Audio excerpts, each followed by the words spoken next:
غار حراء تألق يبكي يسأل خالقه فأتاه الوحي فأشرق اقرأ اقرأ يا محمد السلام عليك يا رسول الله السلام عليك يا حبيبي يا نبي الله السلام عليك يا رسول الله السلام عليك يا حبيبي يا نبي الله يا رسول الله.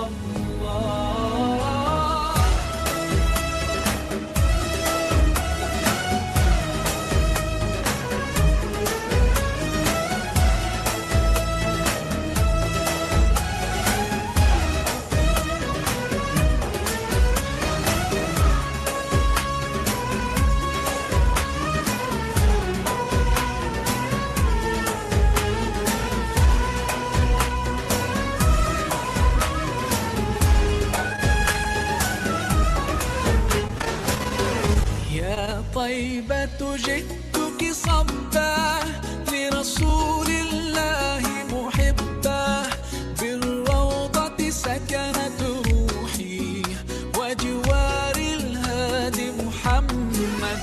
يا طيبة جئتك صبا لرسول الله محبا بالروضة سكنت روحي وجوار الهادي محمد. السلام عليك يا رسول الله السلام عليك يا حبيبي يا نبي الله السلام عليك يا رسول الله السلام عليك يا حبيبي يا نبي الله يا رسول الله.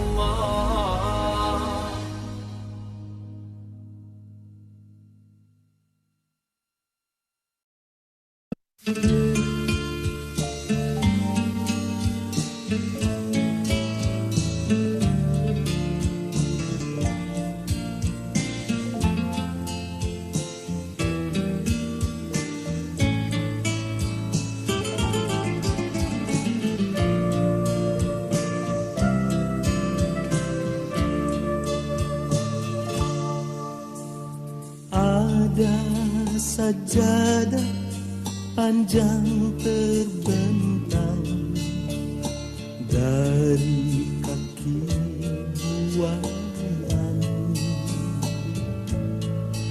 sampai ke tepi kuburan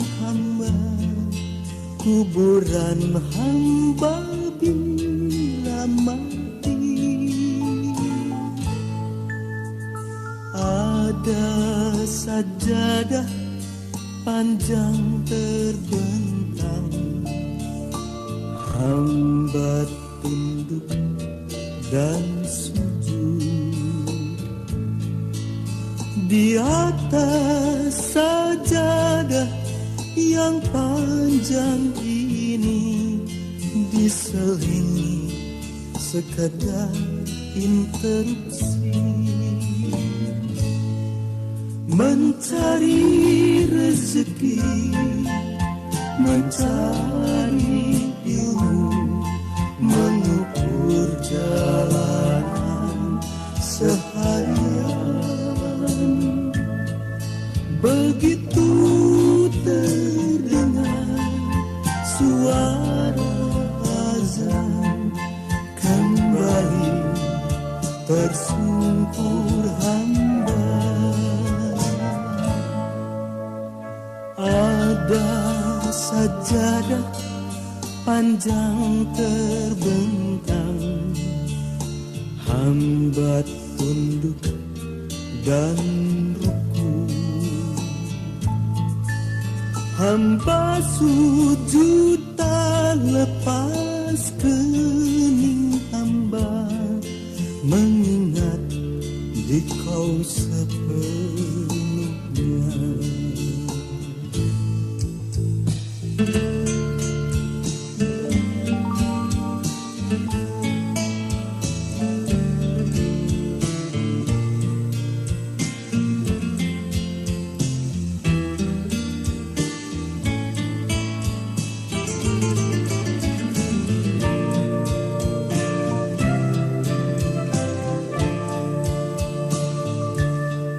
Mencari rezeki, mencari ilmu, mengukur jalanan seharian.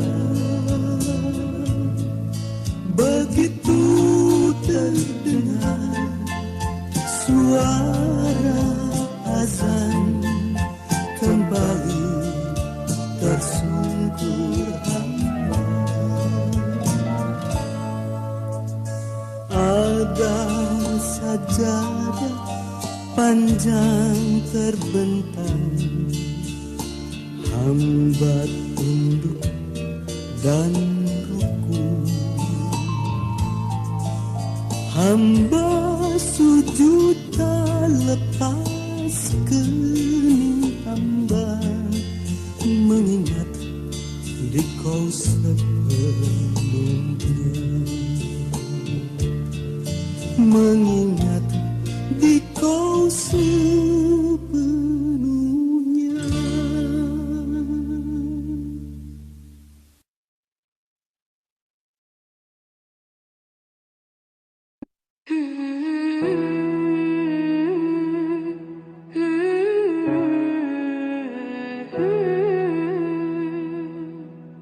كل هذه الأرض ما تكفي مساحة لو نعيش بلا سماحة وانت عايزنا بحب لو تضيق الأرض نسكن كالجل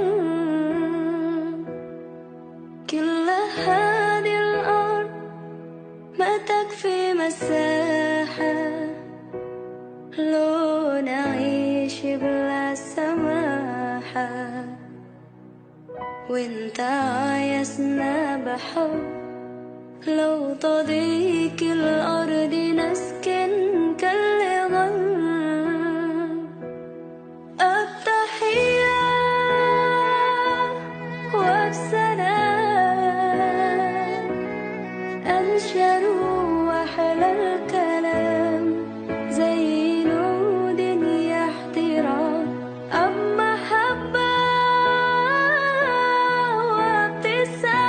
وابتسام أنشروا بين الأنام هذه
Bismillahirrahmanirrahim.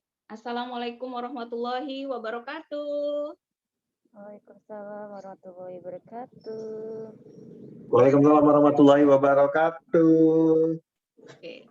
Alhamdulillah kita ketemu lagi di kelas bisnis online spesial Ramadan ya. Apakah suara saya terdengar jelas? Oke ya. Apa menggema? Jelas Mbak, jelas-jelas ada di hati saya. Oke. Alhamdulillah kita ketemu di day 5 puasa ya. Semuanya berpuasa tentunya ya. Di sini ada Pak Ustadz sudah datang. Assalamualaikum Pak Ustadz. Waalaikumsalam warahmatullahi wabarakatuh. Ya, teman-teman, biasanya saya mengikuti kajian beliau itu di komplek-komplek ya, atau di undangan akikahan, di undangan selamatan pernikahan ya. Tapi kali ini saya bertemu beliau di dunia maya ya, lewat virtual ya. Berarti ini ustadznya Ustadz update. Oke, ya Pak Ustadz ya, kita kenalan dulu ya. Ini ada Pak Ustadz Mirwan Munawar, rumahnya di Pakupatan teman-teman, Serang ya. Nah, Pak Ustadz, ini adalah kelas bisnis online ya.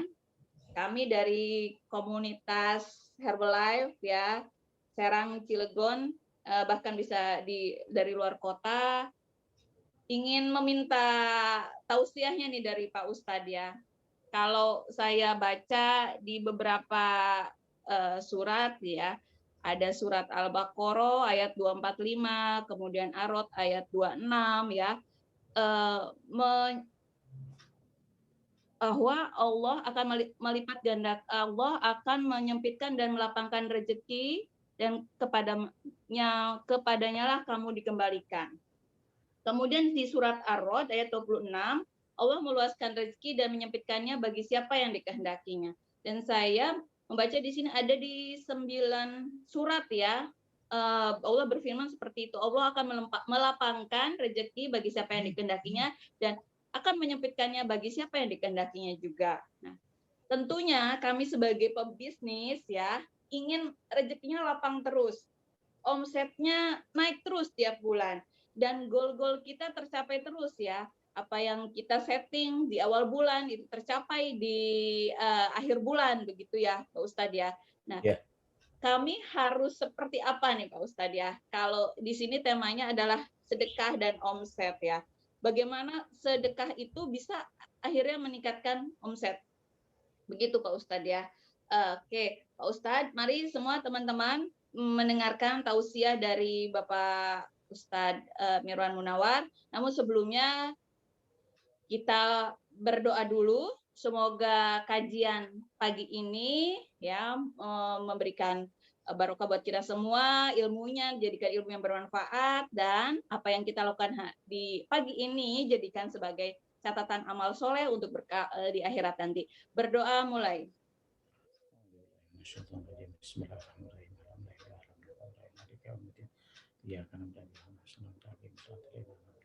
Berdoa selesai. Baik, Pak Ustadz, disilakan. Assalamualaikum warahmatullahi wabarakatuh. Waalaikumsalam. Waalaikumsalam warahmatullahi wabarakatuh. Bismillahirrahmanirrahim. Alhamdulillahil qail. Fa idza faragta fansab wa ila rabbika farghab. Asyhadu an la ilaha illallah wahdahu la syarikalah wa asyhadu anna Muhammadan abduhu wa rasuluh la nabiyya ba'dah. Allahumma shalli wa sallim ala Rasulillah habibina wa syafiina wa maulana Muhammad sallallahu alaihi wasallam wa ala alihi wa ashabihi wa mawala amma ba'du. Saudara-saudara yang saya hormati, mudah-mudahan semuanya dalam lindungan Allah Subhanahu wa taala. Manusia yang bahagia adalah manusia yang banyak mendapatkan rezeki dari Allah. Karena rezeki itu bisa mengantarkan kita bahagia di dunia dan bisa mengantarkan kita bahagia di akhirat. Kalau kita kaji, salah satu cara untuk mendapatkan rezeki adalah dengan jalan berikhtiar. Ikhtiar itu diambil dari kata baik ya. Berarti setiap usaha itu harus dilakukan dengan cara-cara yang baik. Kalau kita perhatikan, ikhtiar itu ada dua macam. Satu ada ikhtiar itu yang bersifat lahiriah, yang kedua ada ikhtiar itu yang bersifat batiniah. Di antara ikhtiar menjemput rizki yang bersifat lahiriah, pertama kita harus itkon, sungguh-sungguh. Jadi nggak boleh orang bisnis itu asal-asalan atau malas-malasan, tapi harus sungguh-sungguh. Dan kita tahu bahwa setiap kesuksesan itu membutuhkan kesungguhan, bahkan kadang membutuhkan waktu yang cukup lama. Kita baca misalnya riwayat, Nabi Muhammad itu kan orang yang bisnisnya sukses. Dan beliau mulai bisnis itu di usia 12 tahun. Suksesnya di usia 25 tahun. Bisa dibayangkan ya, dari 12 tahun sukses di usia 25 tahun. Berarti Rasul sukses dagangnya, bisnisnya kurang lebih 13 tahun. Dan kita tahu memang beliau sukses di usia muda, di usia 25 tahun, makanya beliau berani menikah dengan Siti Khadijah. Yang waktu itu kan mas kawinnya 20 ekor unta. Kalau unta itu 40 juta, berarti mas kawinnya sekitar 800 juta. Nah, kenapa Rasul ngasih mas kawin begitu besar? Karena untuk menjaga kehormatannya. Siti Khadijah itu kaya, kalau mas kawinnya cuma 5 gram emas, nanti orang kafir akan menganggap, oh Muhammad itu matre, hanya ingin mendapatkan hartanya. Makanya diimbangi ya, mas kawinnya 20 ekor unta. Jadi kalau kita mau bisnis, ikutin Rasul. Kita harus sungguh-sungguh. Karena setiap kesuksesan itu membutuhkan proses yang cukup panjang. Bahkan ada orang yang sering bilang begini ya, kalau ada orang yang mudah kaya, kadang-kadang mudah lagi miskinnya. Nah, makanya dibutuhkan kita kesungguhan, dibutuhkan kesabaran. Yang kedua, kita dibutuhkan ihsan. Ihsan itu profesional, berarti punya ilmu di bidangnya. Kalau ada orang pengen jadi petani, harus punya ilmu pertanian. Kalau ada orang dagang, ya harus punya ilmu perdagangan. Ketika kita bisnis online, harus punya ilmu di bidangnya. Sebab kata Rasul apa? Idza wusidal amru ila ghairi ahli pangtadiri sa'ah. Kalau satu urusan diserahkan kepada yang bukan ahlinya, maka tunggulah saat kehancurannya. Nah, kalau ada orang bisnis, kenapa bangkrut? Nah, boleh jadi salah satu penyebabnya mungkin dia tidak sungguh-sungguh atau tidak punya ilmu di bidangnya. Makanya buat kawan-kawan yang sudah sukses, berbagi ilmu lah kepada orang-orang yang baru mulai bisnis ya, sehingga kita bahagia tapi orang lain juga ikut sama-sama bahagia. Kemudian yang ketiga, akhlak yang mulia. Coba kita lihat Rasul ya. Rasul itu seorang pedagang tapi akhlaknya mulia. Sehingga pembeli itu, konsumen itu begitu senang kalau bertemu dengan baginda Rasul. Di antaranya, beliau itu jujur. Jadi kalau kita bisnis itu jangan bohong. Kenapa? Karena jujur itu bisa mendatangkan keberkahan. Sampai kata Rasul, pedagang yang jujur akan bersama dengan para nabi di surga. Ini kabar baik ya buat saudara-saudara yang rajin usahanya, kita jualan. Kalau jujur, boleh jadi usaha kita yang jujur itu bisa mengantarkan kita berjumpa dengan Rasulullah di surga. Rasul kemudian tidak pernah menipu dan Rasul mengajarkan harus menepati janji. Ya, makanya kalau kita punya janji sama konsumen jangan sampai kita tidak tepat atau mengecewakan. Kenapa? Karena orang biasanya akan melihat dari sejauh mana komitmennya, ya janjinya. Kalau orang sudah tidak percaya dengan kita, maka sulit akan mengantarkan usaha kita jadi sukses. Itu diantara usaha yang bersifat lahiriah. Kemudian yang kedua, ada ikhtiar itu yang bersifat batiniah. Di antaranya pertama doa. Jadi di pagi hari itu kita diperintahkan berdoa. Ada doa yang diajarkan Nabi, ini bagusnya di pagi hari. Apa doanya? Allahumma inni as'aluka ilman nafi'a wa rizqan thayyiba wa amalan mutaqabbala. Ini ikhtiar batiniah. Ya Allah, anugerahkan kepadaku ilmu yang bermanfaat, rizki yang baik, dan amal yang diterima. Ya, makanya ini bagusnya di pagi hari ya. Habis subuh kita baca tuh doa. Kalau sekarang ada yang habis sholat tahajud, habis witir, nah, kemudian kita baca setelah sahur, kita minta di pagi hari supaya diberikan rizki yang baik. Yang kedua, kita juga bisa melakukan sholat duha. Karena di sholat duha itu ada kalimat Allahumma ingkana rizki fis sama'i pangzilhu. Ya Allah, kalau rizki masih ada di langit, turunkan ya Allah. Kalau ada di bumi, keluarkan. Berarti dari langit diturunkan, dari bawah dikeluarkan. Insya Allah, orang yang sholat duha itu rizkinya dipermudah oleh Allah. Nah, yang ketiga, ini kajian kita saat ini, cara menjemput rizki yang bersifat batiniah itu dengan jalan bersodakoh. Jadi sodakoh itu sebenarnya ikhtiar yang bersifat batiniah. Ada satu hadis kata Rasul, as-sadaqatu burhanun. Sedekah itu adalah bukti. Apa maksudnya? Sedekah itu bukti keimanan kita kepada Allah. Artinya, orang yang sedekah itu harus yakin bahwa setiap sedekahnya itu akan dibalas oleh Allah Subhanahu wa taala. Sebab kata Rasul, kata Allah, "Wa ma anfaqtum min syai'in fahuwa yukhlifu." Apa saja yang engkau nafkahkan, Allah pasti akan menggantinya. Saya ulang ya.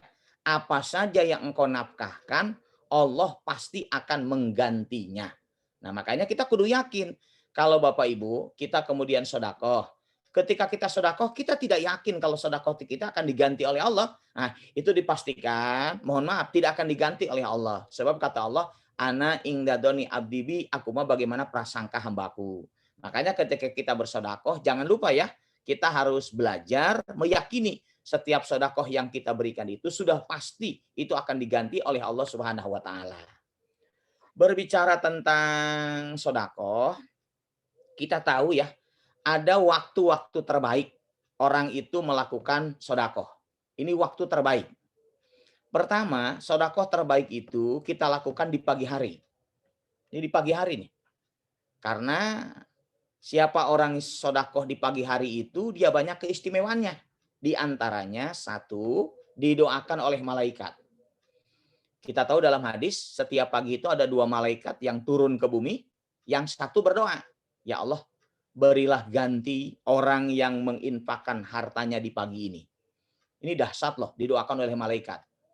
Kemudian yang satu lagi berdoa, berikanlah kebinasaan kepada orang yang menahan hartanya, bakhil, dia tidak mau berinfak di jalan Allah. Makanya yang bagus, kalau kita ada rezeki, berinfaklah di pagi hari. Ya, ada suami kita ke masjid, ngisi kotak amal. Nah, itu di pagi hari. Itu insya Allah tuh rezeki kita akan dilipat gandakan oleh Allah. Atau misalnya ya, ada orang yang di pagi hari dia mau bekerja, dan di jalan itu ada orang yang suka sedekah tuh di pagi hari. Maka sedekah di pagi hari itu ternyata kita akan didoakan oleh malaikat. Tapi yang kedua, ini saya sarankan, ketika kita selesai memberikan sedekah, jangan lupa berdoa.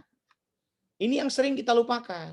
Jadi kalau kita suka sedekah kepada orang, kita suka sibuk nih, minta didoakan sama orang lain. Padahal yang paling bagus setelah kita sedekah, kitanya berdoa. Saya ambil contoh. Ibu mau pergi kerja, kemudian kita ketemu pengemis, pagi kita kasih. Di situ kita berdoa. Jangan sibuk minta didoakan sama pengemis, tapi kitanya yang berdoa. Kenapa? Doa orang yang selesai sedekah itu punya peluang. Ternyata doa-doanya akan mudah dikabulkan oleh Allah. Ya, sama nanti kalau kita mengeluarkan zakat di ATM, kan ATM tidak bisa mendoakan kita. Biarin aja. Yang penting kita sudah transfer, kita sudah ke Baitul Mal, kita sudah sampaikan bahwa kita sudah berzakat, walaupun ATM ada tidak bisa mendoakan kita, pada saat kita berdoa selesai zakat, infak dan sedekah, itu punya peluang ya, doa-doa kita akan dikabulkan oleh Allah Subhanahu wa taala. Bahkan saya sarankan kalau makin besar ya apa yang kita harapkan, ya sedekahnya menyesuaikan. Kita nih ingin nih punya keuntungan yang besar, kita punya proyek besar, maka sedekahnya juga diikutin. Saya pernah ledekin ya, kalau anak kita mau kuliah gitu ya, pinginnya masuk UI, ya sedekahnya 100.000 lah. Masa 10.000 pingin ke UI, kan nggak sesuai gitu dengan apa yang kita cita-citakan. Jadi kalau kita punya harapan ini, memang keuntungannya juga besar, ya cita-citanya juga besar, maka sedekahnya pun harus disesuaikan ya. Dan saya sampaikan, di antara sahabat Nabi yang dapat garansi masuk surga karena kekuatan sedekahnya, Abdurrahman bin Auf. Coba dicek ya, kalau orang sudah haji dan umroh, itu sampai di Madinah masih ada masjidnya Abdurrahman bin Auf. Konon sampai sekarang hartanya masih terjaga. Beliau itu memang di Mekah juga kaya. Begitu hijrah ke Madinah, semua hartanya ditinggalkan. Makanya pada saat sampai Madinah, beliau itu mau dikasih sedekah pun nolak. Rumah aja dikasih nolak. Beliau cuma bilang, tunjukkan di mana pasar. Kalau saya baca riwayat ya, beliau itu awalnya hanya jadi kuli di pasar Madinah. Kuli bisa dibayangkan. Kemudian jadi pedagang, kemudian beliau juga bisnis tanah di Madinah. Dan yang saya baca di biografinya, beliau itu kalau punya keuntungan, hartanya dibagi 3.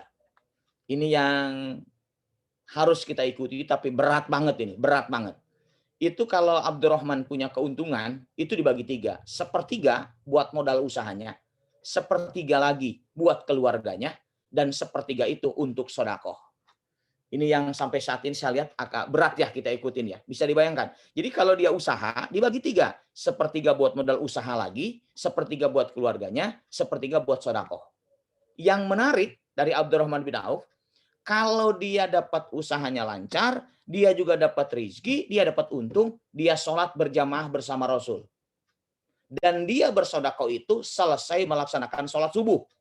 Nah ini yang kemudian kemarin ramai kan, ada subuh berkah katanya ya. Jadi orang kalau habis sholat subuh ada sarapan gratis. Makanya sholat subuh ramai aja, karena gratis makannya masalahnya. Hari hormat ada sepi ya, beda dengan subuh gitu. Nah kalau itu bagus sebenarnya. Jadi Abdurrahman bin Auf tuh yang sebenarnya ngasih teladan bahwa sedekah itu yang bagus itu di waktu subuh. Jadi beliau kalau habis subuh, habis berdikir dengan Rasul, beliau berdiri. Saudara-saudara, saya lagi banyak untung nih. Nah, kemudian siapa di antara saudara yang punya utang, silakan mengacungkan tangan. Saya kasih nih harta supaya utang-utangnya pada lunas. Nah, ini kan belum ada orang kayak gitu sekarang ya. Kalau setiap orang sukses datang ke masjid, terus nanya siapa yang punya utang, silakan mengacungkan tangan. Kayaknya kita ngacung semua ini, utang mobil pada lunas semua ya. Nah, itu Abdurrahman bisa melakukan itu. Jadi ada orang yang punya utang itu dia kasih dengan kekuatan sedekahnya. Yang kedua katanya, siapa di antara kalian yang sakit mau berobat, saya kasih harta nih supaya kalian juga bisa sehat. Yang ketiga, siapa di antara kalian yang mau usaha tapi tidak punya modal, saya kasih nih supaya kalian bisa usaha. Jadi beliau sedekahnya suka dibagi 3 ya, untuk orang yang punya utang, untuk orang itu yang sakit atau dapat musibah, dan untuk orang yang mau usaha. Jadi bukan hanya dikasih makan sebenarnya. Beliau ngasih harta untuk modal usaha. Kenapa? Supaya nanti orang lain juga sukses, dia bisa berbagi kepada orang-orang yang sangat membutuhkan. Makanya saya baca ya, Abdurrahman bin Auf itu kenapa sukses? Beliau rajin sodakohnya di pagi hari. Itu luar biasa itu. Dan memang tercatat ya, beliau itu sampai Rasul menjamin masih hidup sudah dapat garansi masuk surga. Kenapa? Karena sahabat Nabi yang sangat dermawan, makanya ketika kita punya rezeki, bersedekahlah kita di pagi hari ya. Tapi kita ingat ya, kita di pagi hari. Yang kedua, kitanya juga berdoa. Yang ketiga, orang yang ternyata bersedekah di pagi hari itu jiwanya jadi bahagia. Bapak Ibu catat ya, ternyata pada saat kita sedekah, sebelum penerima sedekah itu bahagia, jiwa kita lebih dulu dibahagiakan oleh Allah. Siapapun itu. Coba pada saat kita buka puasa, itu kan bahagia banget sebenarnya ya. Di bulan yang lain, punten, makan bakwan. Di bulan puasa makan bakwan, kan kayaknya terasa nikmat banget gitu. Kalau Rasul buka puasa cuma kurma 3, kita ngikutin kurma 3. Tapi bakwannya 5, kita makan tahunya 7. Tapi nikmat banget gitu buka puasa. Kenapa? Jiwa kita dibahagiakan Allah.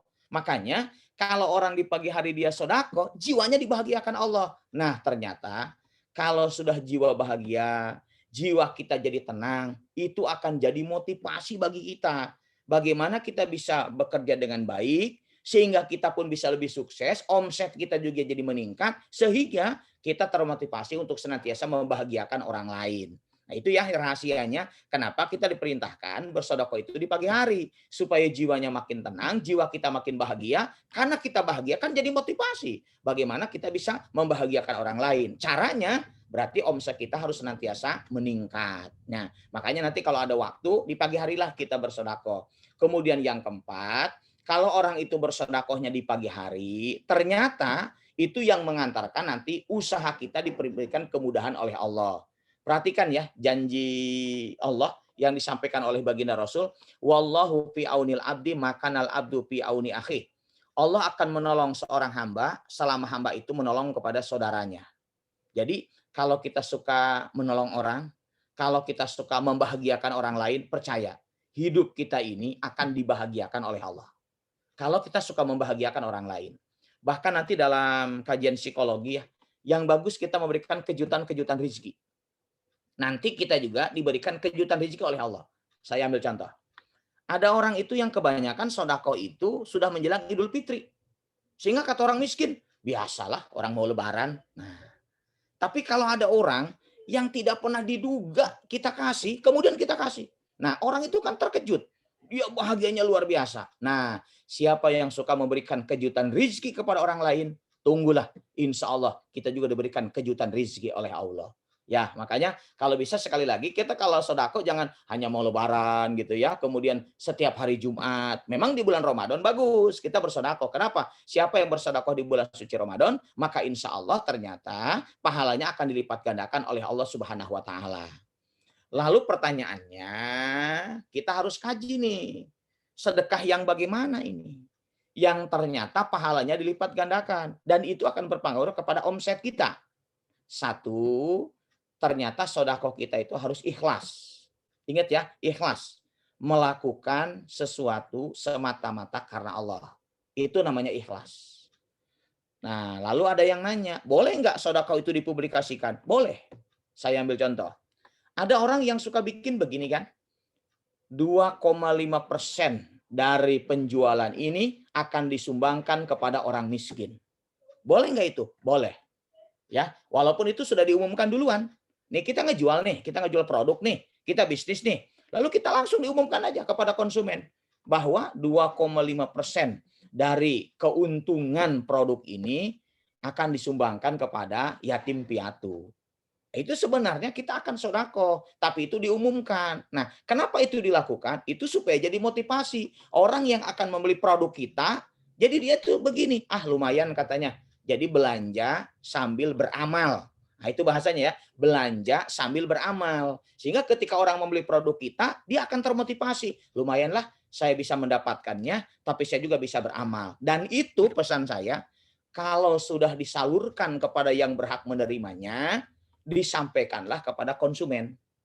Saya ulangi ya. Jadi kalau kita sudah janji nih, 2,5% dari usaha kita akan disalurkan kepada fakir miskin, setelah itu disalurkan, dibuat nama kita statusnya, kalau bisa disampaikan secara pribadi kepada orang yang pernah membeli produk kita. Supaya apa? Dia yakin bahwa memang di balik keuntungan itu, ternyata keuntungan itu diberikan juga kepada orang-orang yang sangat membutuhkan. Nah, itu lebih efektif itu ya. Karena saya lihat banyak orang yang ingin beramal itu secara tidak langsung. Mungkin beramal 5.000 tidak ada nilainya. Tapi ketika mereka membeli produk kita, kemudian kita sudah sampaikan ini ada keuntungannya walaupun cuma 100.000, kemudian kita sudah berikan kepada yang membutuhkannya, inilah laporannya, mereka makin yakin kepada kita, insya Allah mereka juga makin lebih percaya dengan produk yang kita jual kepada mereka ya. Makanya kita kembali, kalau kita mau sodako, ikhlas saja dulu, boleh dipublikasikan kalau dengan tujuan memotivasi orang supaya beramal. Jadi lumayan loh, kitanya juga beramal, mereka juga sama-sama ikut beramal. Supaya apa? Usaha kita berarti diberkahi oleh Allah ya. Nah, tapi kalau misalnya sengaja orang mempublikasikan amal, nggak boleh ya. Tapi kalau itu makan memotivasi orang supaya beramal dan dia yakin bahwa apa yang dia beli itu keuntungannya untuk orang-orang yang sangat membutuhkan. Dan saya pernah sampaikan begini ya, siapapun orang yang ikhlas karena Allah, walaupun orang miskin itu tidak membalas kebaikan kita, percayalah. Setiap kebaikan kita akan dibalas oleh Allah. Sebab kata Allah, in ahsantum ahsantum li anfusikum. Setiap kebaikan yang kamu kerjakan pasti itu adalah untuk dirimu juga. Nah, makanya kalau kita mau sedekah, udah ikhlas aja dulu. Nah, lalu ada orang tanya, Pak, kalau ada orang itu bersedekah, niat supaya usahanya maju, boleh nggak? Boleh. Boleh itu ya. Karena nanti ada hadis begini, orang sakit saja sedekah pingin sembuh, boleh. Kata Rasul, dawa mardokum bis sodakoh. Obatilah orang-orang yang sakit itu dengan sodakoh. Makanya kalau ada yang suka begini, ya Allah saya ingin sedekah. Nah begitu kita sedekah, kita minta gitu. Kita berharap ya, mudah-mudahan dengan sedekah ini usaha saya jadi maju, omset saya jadi meningkat. Boleh nggak? Boleh ya. Karena tetap sodakoh itu mintanya kepada Allah. Nah itu masalahnya. Kalau kita mintanya kepada manusia itu nggak boleh. Tapi kalau mintanya kepada Allah itu dibenarkan oleh agama. Ya, termasuk di dalamnya kalau ditanya, boleh nggak minta didoakan sama orang miskin penerima sodako kita? Boleh. Boleh itu ya, boleh. Dan itu tidak mengurangi pahala sodako kita. Sebab ada hadis begini, banyak-banyak minta doa dari orang lain. Kita nggak tahu loh doa mana yang dikabulkan oleh Allah. Dan nanti, mohon maaf, ada orang yang ingin omsetnya meningkat, itu bukan hanya sodako, tapi nadar sodako. Nadar sodako. Boleh nggak? Boleh. Tapi ingat ya, yang tadinya sunnah berubah jadi wajib. Saya ambil contoh. Fatimah, anaknya baginda Rasul, itu kan suaminya Sayyidina Ali. Ketika anaknya Imam Hasan dan Husain sakit, udah 3 hari tuh, panas aja tuh. Kagak turun-turun. Maka saking paniknya, kemudian Fatimah dan Sayyidina Ali kemudian bernadar, ya Allah, seandainya anakku itu sehat lagi, maka saya akan berpuasa 3 hari berturut-turut. Lihat redaksinya loh, berpuasa 3 hari berturut-turut. Ternyata dengan nazar itu anaknya sehat. Maka setelah anaknya sehat, itu jadi wajib puasa itu. Dan beliau membayarnya langsung, puasa 3 hari berturut-turut. Maka kalau ada kita yang mengalami kesulitan usaha, atau kita ingin maju misalnya, lalu kita nazar. Boleh nggak? Boleh. Ya Allah, kalau target bulan ini tercapai, saya mau bersedekah 250.000. Nah itu boleh tuh. Itu bisa mempercepat omset kita. Tapi ingat ya, yang tadinya sedekah itu sunnah, hukumnya berubah jadi wajib. Dan itu kalau tidak ditunaikan dosa. Ya, tapi kalau kita nadar kemudian langsung ditunaikan, itu Allah percaya kepada kita. Dan mahal kalau hidup dipercaya oleh Allah. Kalau Allah sudah percaya kepada kita, nanti kalau kita punya keinginan pun lebih mudah dikabulkan oleh Allah Subhanahu wa taala. Ya, jadi kita kembali berkaitan dengan sedekah. Sedekah yang terbaik itu satu, ikhlas karena Allah. Harus ikhlas karena Allah. Yang kedua, sedekah yang terbaik itu yang besar manfaatnya. Ingat ya, yang besar manfaatnya. Dan makin besar manfaatnya, makin besar pula pahalanya. Saya ambil contoh. Kalau sedekah yang terbaik ya, satu saya lihat uang. Yang kedua, ya bahan makanan pokok. Kalau Bapak Ibu, ini kita pengen usaha maju, omset meningkat dengan sedekah, kita kasihlah orang miskin misalnya baju, mohon maaf, belum tentu baju itu seleranya cocok dengan yang menerima. Ukuran pun belum tentu kadang-kadang sesuai. Ya mohon maaf itu, kalau pakaian ya, dulu ada santunan yatim, dikasihnya anduk. Apa kata anak yatim? Wah ini mah kudu mandi baik ya, anduk baik dikasihnya. Nah jadi mereka kurang semangat tuh. Makanya saya lihat ketika mau sedekah baju, mau sedekah mukena, itu kan belum tentu sesuai dengan seleranya. Maka yang bagus itu satu uang. Kalau uang itu pastilah orang itu butuh ya. Yang kedua bahan makanan pokok. Itu bahan makanan pokok. Dan saya lihat ketika kita memberikan itu, coba cari orang itu yang ahli ibadah. Saya ulang ya, kalau kita mau sedekah itu kan yang besar manfaatnya. Tapi kalau bisa, cari orang yang ahli ibadah. Kenapa? Nih, saya ambil contoh. Kalau kita sedekah kepada orang yang ahli ibadah, misalnya ya, kita ngasih sarung gitu ya, atau kita ngasih uang, kita ngasih bahan makanan pokok, begitu dia ibadah, dia ingat itu dengan pemberian kita, dan kadang-kadang kita tidak sadar, mereka itu akan banyak mendoakan kita. Nah, ternyata doa orang yang kita sendiri tidak tahu kalau orang itu mendoakan kita, nah itu ternyata doanya lebih mudah dikabulkan oleh Allah. Ya, saya kadang-kadang suka ngeledekin beginilah. Saya banyak ceramah itu di perusahaan ya. Kadang-kadang ada komunitas, pengusaha. Saya juga senang sebenarnya. Saya setiap kalau habis ceramah dari perusahaan, saya doakan itu. Semua perusahaan itu maju. Dan saya tidak harus cerita. Kenapa? Sebab logikanya begini. Saya diundang di satu perusahaan, kemudian saya ceramah. Nah, kan saya merasakan manfaatnya tuh.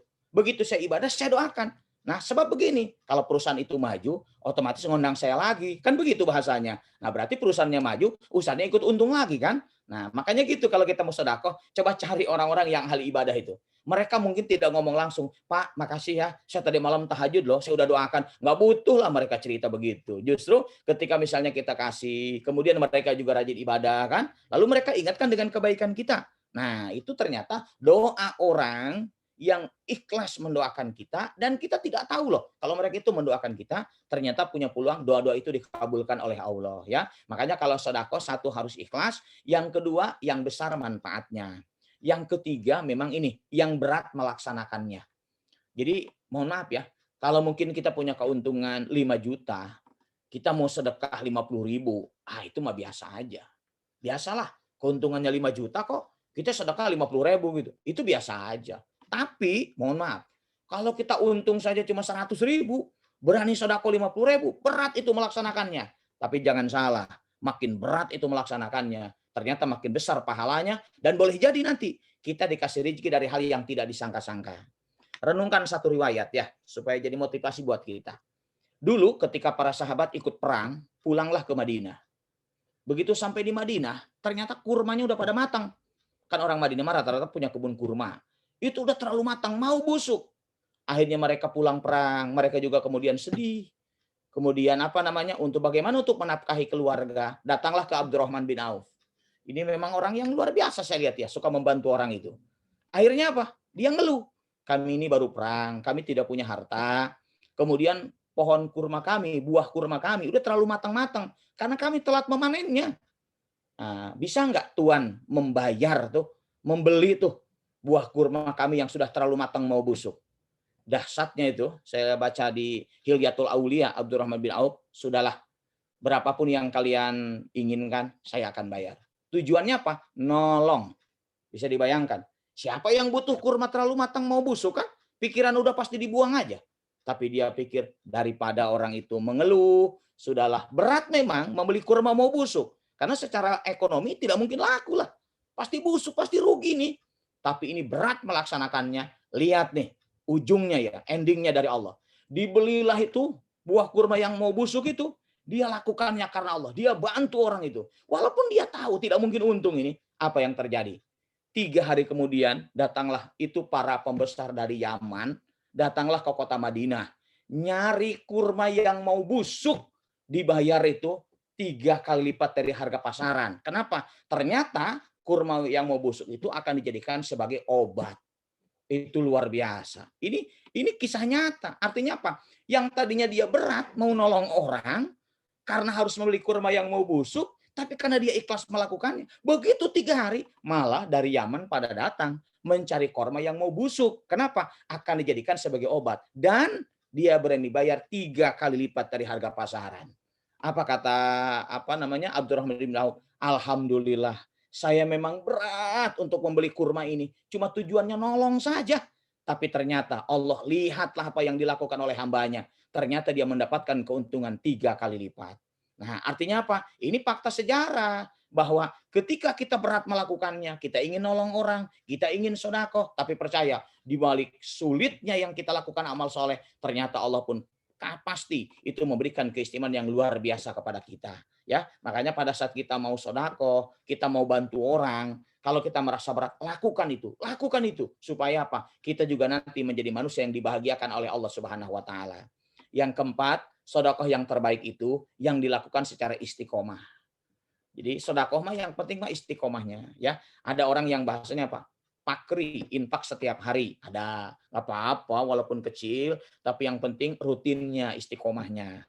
Atau tadi misalnya ya, kita tiap bulan, yang penting mah istiqomahnya. Berapapun keuntungan kita, sudahlah. Ini karena ada juga dari pembeli 2,5%-nya sudah dikeluarkan dari keuntungannya. Kita juga pedagangnya harus sama. 2,5%. Berarti setiap keuntungan yang kita peroleh 5% buat orang-orang yang sangat membutuhkan. Ada orang yang kadang-kadang suka sebulan sekali. Ada orang yang tiap hari Jumat ya, Jumat berkah. Ada orang yang memang selalu dikumpulkan untuk bulan suci Ramadan. Ada orang yang bagus tadi, dia dilakukan setiap pagi hari. Pagi hari ini untung berapa nih, ya kan? 2,5% paginya akan saya berikan. Saya akan cari orang miskin, akan cari orang ahli ibadah. Jadi tiap hari dia keluarkan. Kenapa? Sebab amal yang dicintai Allah itu ternyata yang kecil, tapi dilakukan secara terus-menerus. Kan usaha kita juga begitu, pinginnya ya. Jangan-jangan sampai sekali kita untung 200%. Tapi 2 bulan sepi penjualan kita. Nah, kita berharap gitu. Walaupun kita itu bisnis, tapi istiqomah aja. Terus ya ada keuntungan sedikit-sedikit naik ya kan, supaya apa? Ya kita tetap istiqomah dengan usaha kita. Makanya diupayakan kalau kita sedekah jangan cuma lagi butuh. Kebanyakan kita lagi butuh baru sedekah. Tapi yang penting adalah istiqomahnya. Walaupun sedikit itu. Kenapa? Justru ketika kita istiqomah itu yang mengantarkan mudah-mudahan rezeki kita juga senantiasa Allah berikan terus-menerus. Nah, yang untungnya ya kita kan untung walaupun sedikit tapi selalu menaik ya. Jadi omset kita selalu meningkat. Kemudian yang terakhir, sedekah yang terbaik itu kita lakukan, itu yang besar pahalanya, bukan hanya sendiri tapi mengajak orang lain supaya sama-sama sedekah. Ini bagus ya. Kita kalau ada di grup bisnis online kan, kemudian kita kumpulkan dengan kawan-kawan, begitu sudah terkumpul, jangan hanya kita yang sedekah, tapi ngajak orang juga supaya rajin sedekah. Kenapa? Pada saat kita rajin sudah sedekah, ngajak orang juga supaya sedekah, itu berarti satu tanda kita mendapatkan pahala, tapi mendapatkan pahala dari orang-orang yang mengikuti kita. Nah, jadi saya sudah sampaikan itu, tinggal kita kembalikan kepada keyakinan kita. Ya, kalau Bapak Ibu yakin bahwa dengan sedekah itu omset akan meningkat, husnudzon kepada Allah, insya Allah Kalau kita baik sangka, apa yang kita sangkakan kepada Allah itu ternyata akan dikabulkan oleh Allah. Tapi saya kembalikan lagi, kalau ada orang yang ragu, masa iya sih dengan sedekah kok orang usahanya omsetnya jadi meningkat? Kalau kita sudah buruk sangka kepada Allah, percaya itu tidak akan maju. Kenapa? Kata Allah, aku mah bagaimana prasangka hambaku. Makanya kata kuncinya ketika Bapak Ibu meyakini bahwa hubungan antara sedekah dengan omset itu kudu husnudzon dulu. Saya yakinlah kalau saya sudah rajin sedekah, insya Allah omset pun pasti akan meningkat. Kenapa? Semakin kita itu rajin sedekah, kita bisa membahagiakan orang lain, maka insya Allah hidup kita akan dibahagiakan orang lain. Nah, salah satunya supaya kita terus bisa membahagiakan orang lain, maka nanti Allah kasih pendapatan kita, hasil usaha kita, mudah-mudahan omsetnya semakin meningkat. Demikian ya pengantar dari saya tentang sedekah dan peningkatan omset usaha kita. Nanti kalau ada yang bertanya, dipersilahkan. Iya, alhamdulillah. Baik, terima kasih Pak Ustadz. Ya, izin saya simpulkan dan mohon diluruskan kalau keliru ya Pak Ustadz. Oh iya, Jadi iya. untuk berdagang itu kita harus berikhtiar ya. Berikhtiar itu ada dua, yaitu lahiriah dan batiniah. Kalau lahiriah itu kita dengan sungguh-sungguh yang pertama, yang kedua itu ihsan ya, profesional. Jadi kita harus menimba ilmu terus ya supaya Ya. kita jadi pebisnis yang profesional. Kemudian yang ketiga jujur ya, jujur. Kemudian batiniah kita harus itu adalah doa di pagi hari ya, doa di pagi hari. Kemudian juga cara menjemputnya yaitu dengan sedekah. Cara menjemputnya dengan sedekah. Dan sedekah yang paling baik adalah sedekah di pagi hari ya. Kemudian sedekah yang seperti apa yang bisa diterima atau bisa dilipat gandakan oleh Allah ya, yaitu yang pertama kita harus ikhlas, kemudian yang kedua besar manfaatnya ya, seperti memberikan uang atau sembako, kemudian yang ketiga itu memberikan pada ahli ibadah ya, dan yang keempat istiqomah, dan kelima mengajak orang lain untuk sedekah ya. Intinya adalah kita harus yakin ya, kalau kita sudah yakin ya, Allah itu seperti prasangka hambanya gitu. Kalau kita bersedekah yakin akan dilipat gandakan, maka Allah akan seperti prasangka hambanya. Bukan begitu? Ada yang keliru Pak Ustadz? Cukup bagus Nah, itu. cukup ya. Baik Pak Ustadz, sebelum saya membacakan pertanyaan dari teman-teman di sini ya. Semuanya mungkin ada yang ingin bertanya, silakan chat saja. Tadi ada sedekah yang paling baik adalah sedekah di pagi hari ya. Kalau teknis sedekahnya misalnya Pak Ustadz, kita masukkan ke sebuah tempat misalnya kaleng sedekah begitu ya. Kemudian kita kumpulkan dan kita akan berikan di setiap Jumat atau di setiap bulan gitu ya. Itu bagaimana Pak Ustadz? Ya, baik begini. Kalau kita sedekah itu kumpulkan di celengan, pertama itu sudah mendapatkan pahala niat. Baru niat ya. Karena kan niat beramal soleh itu mendapatkan satu kebaikan. Tapi kalau sudah disalurkan kepada penerimanya, itu jadi berubah. Ada yang 10, mangja'a bil hasanati falahu asyru amsalihha. Ada yang 700 kali lipat di Al-Baqarah, tapi sampai Allah sampaikan wallahu yudha'ifu liman yasha. Allah bisa melipat gandakan lebih dari itu. Jadi kalau baru masuk di celengan, baru satu, itu namanya pahala niat. Karena belum disalurkan. Tapi kalau sudah disalurkan, itu nanti ada yang jadi 10, ada yang 700, ada yang lebih dari itu. Nah, nanti waktu terbaiknya memang, kalau Ramadan pasti ya, ada yang di hari Jumat. Kenapa sih kok dahsyat banget ya di pagi hari itu? Karena, mohon maaf ya, sampai saat ini, berapa banyak orang miskin yang kalau di pagi hari itu masih melamun. Dia masih mikir, nanti saya ini buka puasa sama apa, saya makan sama apa. Karena banyak orang yang kerjanya tidak jelas penghasilannya. Jadi begitu pagi sudah dapat sedekah, dia udah tenang tuh. Nah, makanya membahagiakan orang di pagi hari itu kan dahsyatnya luar biasa. Jadi dia bisa tenang itu, bisa bahagia menjalani hidup di hari itu. Nah, itulah karena dia tidak pernah nyangka di pagi hari sudah dapat rezeki, dia bahagia banget. Itu yang akan mengantarkan kita pun nanti boleh jadi akan banyak dapat rezeki itu dari hal yang tidak disangka-sangka. Kalau orang miskin kan nggak nyangka banget ya pagi-pagi ada yang ngasih sedekah. Tuh, itu kan bahasanya begitu. Nanti kita juga sama itu. Nggak nyangka banget ya ini kok omset bisa meningkat. Nah, kadang-kadang kita tidak percaya karena kita pun memberikan kejutan rezeki kepada orang lain. Tapi kalau misalnya, mohon maaf ya, sore kita ngasih. Ya orang kan udah susah dulu di pagi harinya tuh. Dia udah gelisah dulu, baru kita kasih. Walaupun sama sih bahagia juga. Cuma kenapa harus di pagi hari? Karena memang masih banyak orang yang di pagi hari itu masih berpikir, nanti siang saya makan apa, saya buka puasa sama apa. Tapi kalau pagi misalnya kita sedekah, dia sudah bahagia di pagi hari. Dan membahagiakan di pagi hari itu kan dahsyat ya. Sholat itu yang disaksikan seluruh malaikat aja subuh kok. Nah makanya ketika sedekah di pagi hari, walaupun hari Jumat, yang bagusnya di pagi hari kalau menurut saya. Kalau dulu kan ada Jumat berkah di orang selesai melaksanakan sholat Jumat. Dan pesan saya, jangan mengkultuskan hari. Itu aja ya. Kita biasa hari Jumat. Ada orang miskin ke rumah kita, Bu, minta sumbangan hari Rabu tuh. Bu, saya minta sedekahnya. Jumat aja ke sini Jumat. Nggak boleh. Kasih aja hari Rabu. Kenapa? Karena mereka sedang membutuhkan. Begitu mereka itu membutuhkan kita kasih, nah itu ternyata pahalanya dilipat gandakan oleh Allah ya. Makanya saya kalau suka diajarin karena sama sebenarnya Bapak Ibu sama dengan saya.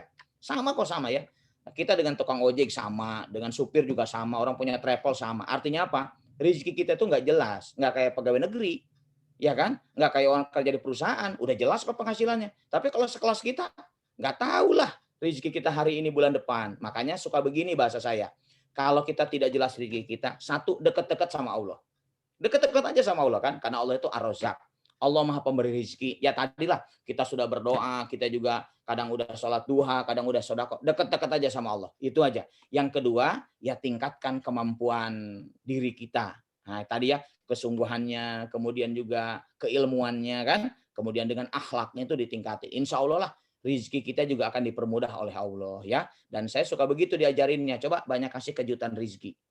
Biasanya kita hari Jumat, Rebo lah kita kasih. Jadi orang tuh suka, alhamdulillah makasih banget. Jadi kalau orang tuh sudah bahagia dapat dari kita tinggal nunggu aja tuh. Pasti kita juga dibahagiakan oleh Allah. Kadang-kadang dari hal yang tidak pernah diduga. Sekali lagi ya, dari hal yang tidak pernah diduga. Karena kita pun membahagiakan orangnya dengan cara tiba-tiba. Itulah maksud saya. Nah, itulah sebabnya yang paling penting ya dicoba aja. Kalau mau dikumpulkan dulu boleh di celengan, nanti kemudian kita berikan hari Jumat juga boleh ya. Tapi sekali lagi kalau jatuhnya ke orang-orang miskin, nah itu yang bagus itu di pagi hari karena supaya mereka bisa tenang juga ibadahnya. Kalau mau ngasih sarung, baju, jangan hamin 1 lebaran. Ini kebanyakan udah 2 hari lagi. Kata orang miskin, udah ngeridit duluan baru ada yang ngasih. Nah, dia jadi gitu tuh. Tapi kalau kita ngasihnya dari sekarang, alhamdulillah ya, buat lebaran udah ada baju, udah ada mukena. Jadi mereka senang tuh. Jadi ibadahnya rada lebih tenang. Gitu loh maksudnya. Masih ada, dipersilakan. Ya, oke. Masih banyak nih Pak Ustadz ya. Ya, boleh. Ada lagi pertanyaan, Ustadz, tapi seringkali kita berinfak itu punya motif ya. Apakah bukan berarti motif itu kesannya kita jadi hitung-hitungan sama Allah? Bukankah nikmat Allah yang sudah diberikan itu begitu besar? Pertanyaannya, masih pantaskah kita sedekah tapi kemudian menuntut kepada Allah supaya dilipat gandakan dalam bentuk materi gitu? Ya, begini. Dalam Al-Quran, kalau kita berdoa itu diperintahkan mencari wasilah. Wasilah itu perantara. Perantara itu bisa dengan amal soleh, kita, atau mungkin kita minta didoakan sama orang lain. Itu perantara itu. Contoh. Kalau kita habis sholat duha, kenapa minta rezeki? Berarti sholat duha kita karena rezeki dong? Bukan. Sholat duha itu kan mengantarkan kita dekat dengan Allah. Kebetulan duha itu kan di pagi hari. Dan orang mulai bekerja itu di pagi hari. Itu hubungannya. Oh, jadi sebelum aku ini mau jualan loh, sebelum aku ini mau kerja, ngadep dulu lah ke Allah. Bagaimana caranya? Sholat duha. Nah, sesudah sholat, kalau berdoa jadi mustajab. Jadi sholat duha itu hanya pengantar yang menyebabkan kita dekat dengan Allah. Nah, nanti kemudian kita berdoa. Maka kalau ada orang sholat duha minta rezeki, tetap aja dapat pahala kan? Tetap ikhlas. Kenapa? Disebut ikhlas itu, ingat ya, mintanya kepada Allah. Makanya nanti ada yang begini, orang sedekah nih. Kemudian setelah sedekah makanya berdoa kan, kita punya harapan. Ya Allah, mudah-mudahan sedekah hari ini, omset bulan ini bisa meningkat. Boleh nggak? Boleh. Itu namanya wasilah dengan amal soleh.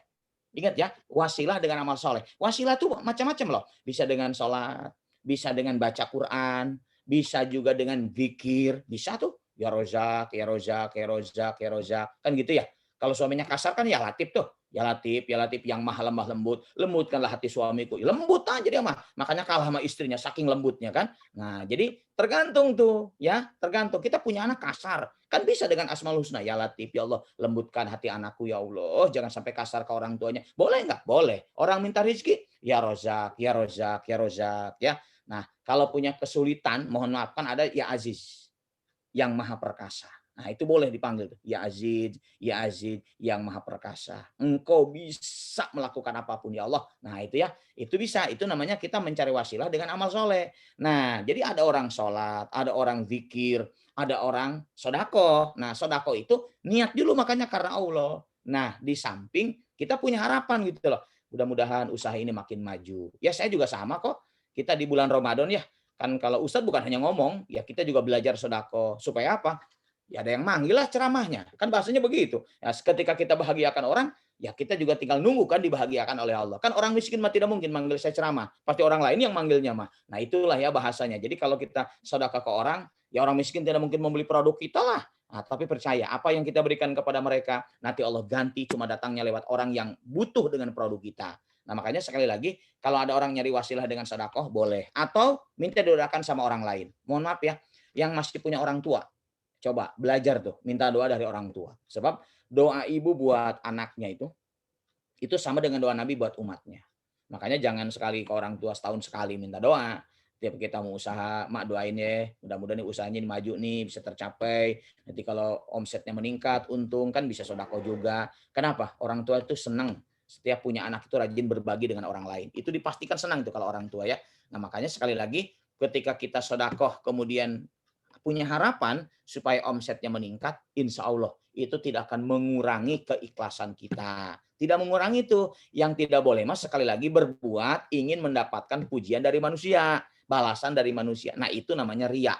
Ya ingat ya, makanya jangan langsung menuduh, itu mah tidak ikhlas. Sodako juga pingin maju usahanya. Kan mintanya sama Allah, makanya diperbolehkan. Yang tidak boleh mah kita berbuat baik, minta balasannya dari manusia. Nah itu dipastikan dia tidak akan mendapatkan balasan dari Allah. Masih ada? Boleh? Ya, masih nih Pak Ustadz. Untuk zakat yang 2,5%, hitungannya dari pendapatan kotor atau pendapatan bersih, Pak Ustadz, bagi kami yang berdagang. Ya, Yang begini berdagang, sebenarnya ya. 2,5%. Zakat profesi, termasuk zakat penghasilan, itu belum ada di zaman Nabi ya. Belum ada. Zaman Nabi mah adanya infak. Ada zakat mal yang udah jelas ya. Yang zakat mal tuh kayak emas, ya kemudian pertanian, itu kan udah jelas. Kalau penghasilan, itu ulama berbeda pendapat. Pertama, ini yang paling banyak, itu dari pendapatan bersih. Jadi kan berapa nih keuntungan kita? Ya itu juga harus baru di 2,5% dari penghasilan bersih ya. Bersih itu sebenarnya begini sih, emang susah ngitungnya. Kalau kita punya keuntungan 10 juta, itu harus dipotong dulu dengan kebutuhan kita tiap bulan. Ada berapa lagi tuh saldonya tuh sisanya kan? Paling tinggal sejuta, 2,5% dari 1 juta.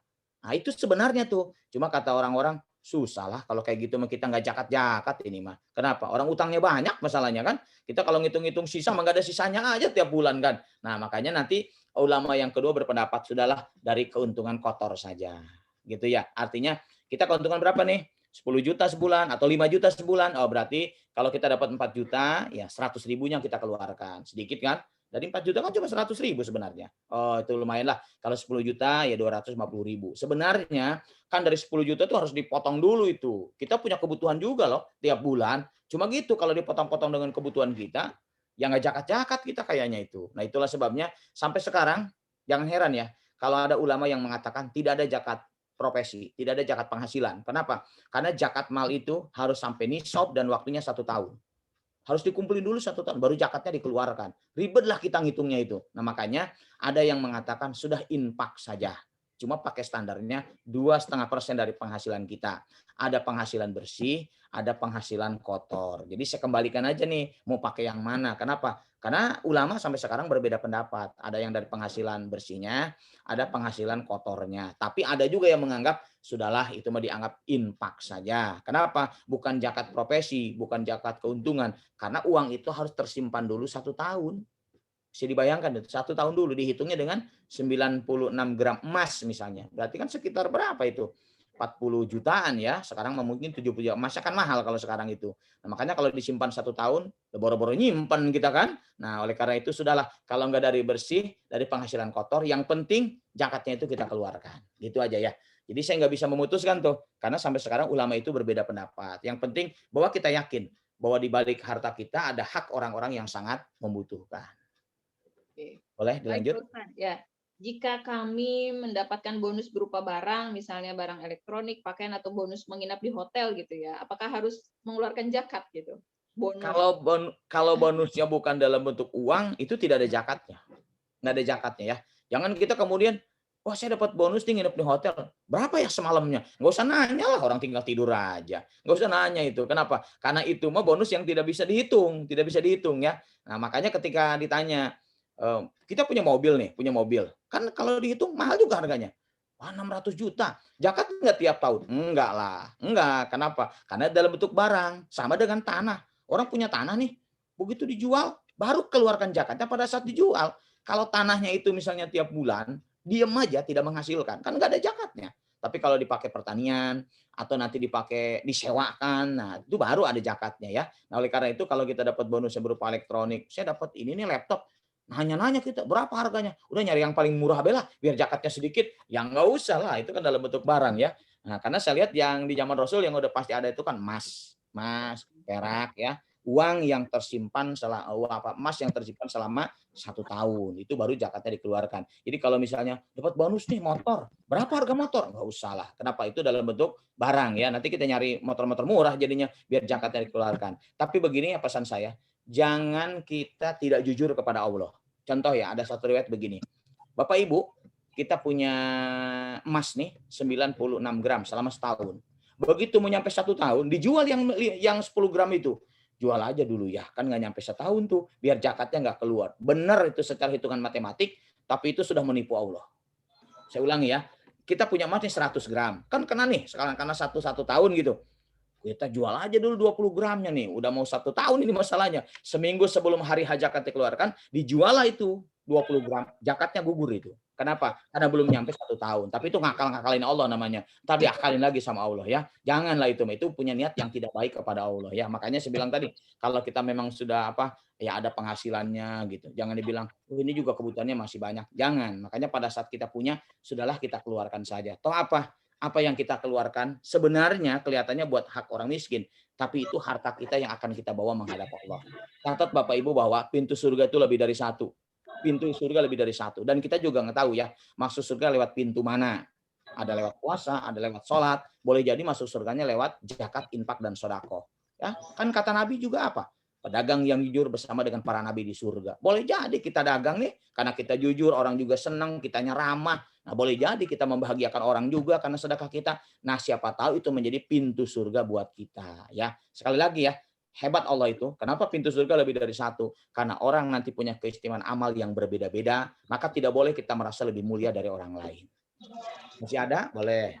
Masih Pak Ustadz. Nah ini Pak Ustadz, maaf ini mah ya katanya. Jika saya bersedekah yang menerima suka langsung minta fotoan dan nanya niatnya untuk apa? Bukankah lebih baik niat mah di dalam hati aja ya, cukup kan Allah yang mah tahu gitu. Jadi gimana ini ya? Jadi Ya begini ya. Langsung minta fotoan. Langsung minta foto yang nerimanya. Yang minta itu yang sedekah apa yang nerima sedekah? Yang menerima sedekah Pak Ustadz. Oh yang nerima. Genit itu yang nerima sedekahnya itu ya. Iya gitu. Itu boleh. Itu kan membahagiakan orang. Ingat ya, membahagiakan orang, nggak apa-apa. Saya sukanya bilang gini, udah Umi nggak usah dipoto, nggak usah disebutin niatnya gitu, nggak apa-apa Bun, katanya gitu. Oh gitu. Iya kan begini ya. Gini misalnya, ada orang ketemu kita nih, teman-teman kita di kampung misalnya, atau saudara. Nah begitu kita lebaran kan minta dipoto, kan kita nggak niat dipoto. Cuma dianya minta dipoto gitu loh. Nah begitu kemudian dipoto kan dia senang, sama itu juga membahagiakan orang lain. Kalau yang penting ya nanti dicek lagi, tidak menjadikan orang itu sombong. Itu aja. Kalau dengan dipoto kemudian dia jadi sombong, nah itu nanti ketika minta dipoto lagi kita tolak. Kenapa? Walaupun tadinya membahagiakan tapi menimbulkan mudarat bagi orang lain. Itu nggak boleh ya. Tapi kalau cuma minta sekali dipoto, dia hanya bahagia aja gitu loh buat kenangan. Padahal nanti dikirim lagi fotonya ke kita tuh. Karena tahun depan supaya sedekah lagi. Kan ada tuh yang kayak gitu kan. Nah, jadi Iya, ya kebetulan beliaunya itu tim gitu ya dari suatu apa namanya rumah wakaf gitu. Rumah apa? Sedekah gitu ya, rumah sedekah. Jadi tim jadi beliaunya bilang nanti untuk di grup saya nanti buat dipoto. Nah, itu iya Pak Ustadz gimana? Itu boleh Bu, kalau itu boleh. Oh, kalau boleh. itu boleh. Boleh. Oh, Kenapa? iya, iya, Supaya iya. nanti dia juga punya laporan juga. Nah, ini loh ibu yang sedekahnya. Nah, gitu loh. Bahkan nanti ada yang besarannya suka ditulis Iya, ya. iya, iya. Yang besarannya suka tulis tuh dipoto kan Iya, besarannya kan. betul. Boleh. Nah, Oh, boleh. jadi dia itu untuk laporan dia nih, kita udah dapat sedekah dari ibu ini besarnya segini ya. Nah, kemudian Bu, Iya, iya. sekali lagi. Nanti boleh jadi itu juga untuk mengingatkan kita di tahun depan. Ibu tahun kemarin alhamdulillah bisa ke ini, mudah-mudahan tahun ini bisa ini lagi. Enggak apa-apa Bu, enggak apa-apa. Sekali lagi Oh, yang iya. penting tidak merusak kita ya, pemberi Iya, sedekahnya. betul. Tidak Betul. merusak kita ya. Makanya gini, Ya, terima begini. kasih. Ya, kalau kita dipuji orang boleh, yang tidak boleh minta dipuji. Itu yang Iya. nggak boleh. Ya, nggak apa-apa. Kita disebut Ya, cantik siap. kan boleh, tapi kalau merasa cantik nggak boleh. Gitu. Jadi kalau orang yang memuji boleh aja, wih sukses banget sih usahanya. Boleh. Boleh, Masya nggak Allah, apa-apa. tabarakallah. Nah, boleh kalau itu. Ya, makasih Pak Ustadz ya. Ya, sama-sama. Baik, Pak Ustadz, ada lagi Pak Ustadz ya. Pak Ustadz sekarang kan lagi banyak nih manusia silver ya. Atau ada yang peminta-minta atau pengemis yang masih sehat lah gitu ya Pak Ustadz. Ada yang ibu-ibu masih sehat, ada yang bapak-bapak juga masih sehat. Terutama juga ada banyak anak remaja nih kayak manusia silver itu kan menodong-nodong minta bantuan gitu ya Pak Ustadz ya. Kira-kira harus diberi atau tidak gitu Pak Ustadz? Kalau saya baca hadis, yang boleh meminta-minta itu satu orang yang cacat. Ya, jadi kalau kita mau ngasih, dipastikan orang itu cacat. Kenapa? Kan cacat dia itu mengantarkan dia tidak bisa maksimal mencari rezeki. Ya itu juga harus dicek. Kan ada orang yang pakai kacamata tuh. Begitu diklakson langsung dia kabur. Oh, ternyata nggak buta juga. Nah, itu menipu namanya. Makanya kalau bisa dilihat dia cacat nggak. Oh kelihatan kok tangannya buntung. Misalnya dia nggak bisa jalan gitu ya. Atau buta kelihatan. Nah itu boleh kita kasih. Yang kedua dalam hadis orang yang banyak utangnya. Bukan utang mobil, awas. Teman kita juga banyak tuh banyak utangnya. Dia punya utang makan. Oh, dia tuh makan aja udah ngutang nggak bisa bayar gitu. Kemudian kita kasih, itu boleh. Dan dia mengemis juga boleh ya. Kalau utang itu memang utang makan. Yang ketiga, orang yang terkena musibah. Orang sekaya apapun, rumahnya kebanjiran. Lalu dia minta-minta, boleh. Karena waktu itu kan hartanya rusak karena bencana.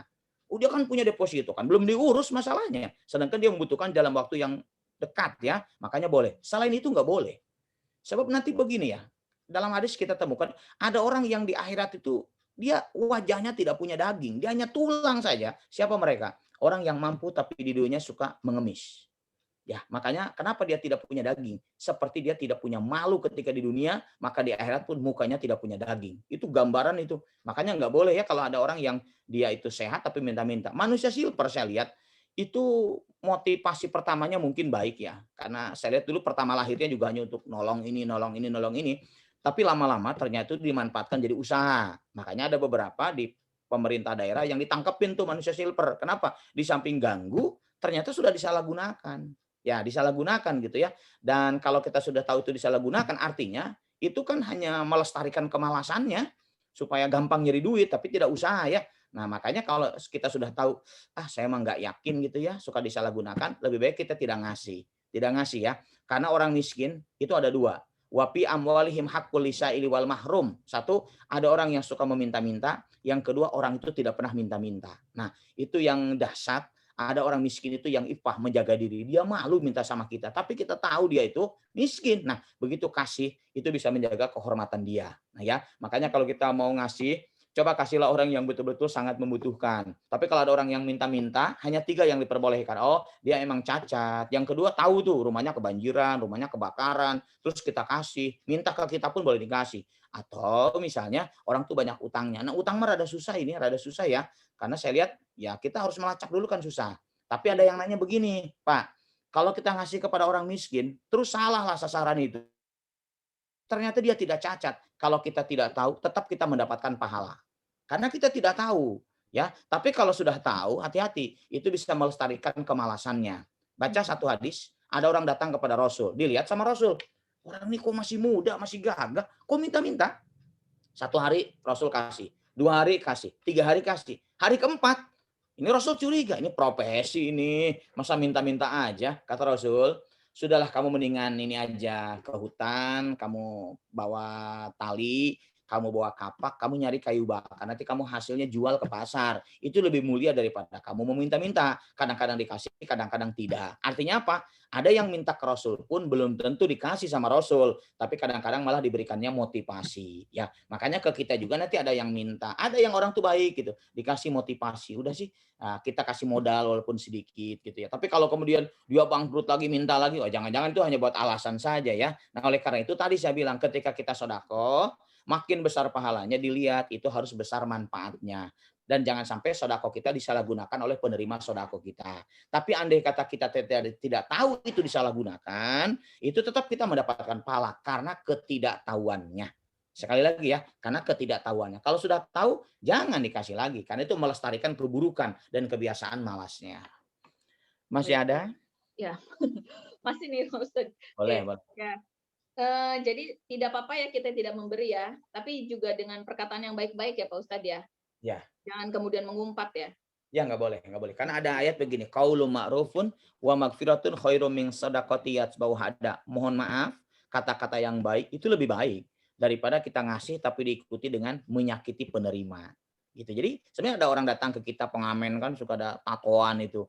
Ya mohon maaf ya. Nah, itu lebih mulia daripada kita ngasih tapi menyakiti yang menerima. Ya, sama ya, kita juga awas bapak-bapak kita ke istri, ada yang suka ngasih tapi marah-marah, itu hilang pahalanya. Tapi sama istri diambil aja lah, lumayan lah daripada nggak dapet duit ya. Nah padahal itu kata-kata itu dahsyat itu. Ketika kita ngasih tapi marah-marah ke istri, hilang tuh pahalanya. Ya, makanya hati-hati tuh ucapan itu ya. Jangan sampai kita ngasih tapi menyakiti penerimanya. Walaupun kata istri biarinlah marahin, yang penting dapat duitnya ya emang begitu, tapi tetap itu kurang sempurna itu pemberiannya kepada pasangan hidupnya. Sama ya kalau kita tidak bisa ngasih, tidak bisa bantu ke teman, ucapanlah kata-kata yang baik. Karena itu tetap dapat pahala ketimbang kita ngasih tapi menyakiti yang menerima. Ya, baik-baik. Ini ada pertanyaan, mungkin Pak Ustadz ini perbedaan antara zakat, infak, dan sodakoh ya. Ini pertanyaannya kalau nyumbang dana untuk pemagaran masjid itu apa masuknya sodakoh gitu ya? Oh Jadi iya, apa begini. perbedaan zakat, infak, sodakoh itu apa? Ya, kalau zakat itu kan hukumnya wajib ya. Dan zakat itu ada dua ya, ada yang fitrah, ada yang zakat mal. Kalau zakat mal itu nanti ada haul dan nisabnya. Dan penerimanya pun sudah dijelaskan, cuma ada 8. Ada 8 itu penerima zakat mah. Nah, makanya selain yang 8 itu tidak boleh. Itu zakat ya. Jadi di samping hukumnya wajib, ada haul dan nisabnya. Itu haul itu 1 tahun kita pendidikan harta ya. Ada nisabnya, ada ukurannya. Ya kalau kambing 40 kan dikeluarkan sudah 1. Nah, gitu tuh. Nah, kemudian penerimanya sudah dijelaskan. Ada 8 golongan. Selain itu nggak boleh. Nggak boleh itu kalau zakat. Kalau nafkah, infak itu diambil dari kata nafako. Apa artinya? Mengeluarkan. Jadi harta yang kita keluarkan itu masuknya kepada infak. Makanya nanti mohon maaf, ketika ada orang ngasih hibah, hibah pun bagian dari infak sebenarnya. Infak yang wajib ke keluarga namanya nafkah. Itu sama maknanya mengeluarkan. Jadi kalau kita kaji, oh ada orang tuh yang ngasih hadiah, masuknya tuh ke infak. Lain lagi dengan sodako. Sodako itu pemberian sukarela dengan tujuan mengharapkan pahala dari Allah. Kalau kita ngasih makan ke orang miskin, itu boleh jadi namanya sodako biasa. Tapi kalau ngasih ke masjid, selama masjid itu berdiri dengan kokoh, nanti berubah namanya. Boleh jadi namanya sodako jariah. Ya jariah itu kan sodako yang pahalanya terus-menerus. Oh kita nyumbang ke masjid nih 10 juta. Masjidnya tetap dipakai untuk sholat. Nah pahalanya ngalir ke kita karena disebut sodako jariah gitu ya. Makanya ada zakat, infak, sodako. Jadi kalau kita sekarang ngasih ke masjid gitu ya. Sore-sore ini buat orang yang buka puasa itu sodako. Sodako ya. Tapi kalau misalnya kita ngasih untuk pembangunan masjid dipakai sholat selama 5 tahun masjid itu, maka itu namanya berubah menjadi sodako jariah. Maka ada istilah zakat, infak, sodako. Ya, jangan jauh-jauh Pak. Mohon maaf, kita punya rezeki sedikit ya.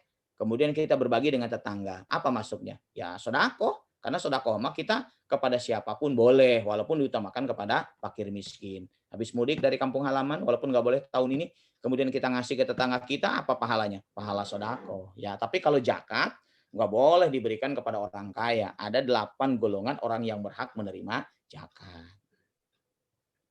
Baik, jadi Masya termasuknya Allah. sedekah jariah ya pembangunan Ya, masjid. sedekah jariah kalau ke masjid ya, yang bertahan lama ya, yang bertahan lama itu sedekah jariah. Tapi kalau kita cuma apa namanya, yang ngasih Buka makanan ke puasa gitu. orang pengajian di masjid, itu boleh jadi masuknya sedekah biasa, gitu ya. Sedekah Tapi biasa. kalau kita ngasihnya memang untuk pembangunannya, itu masuknya kepada sedekah jariahnya.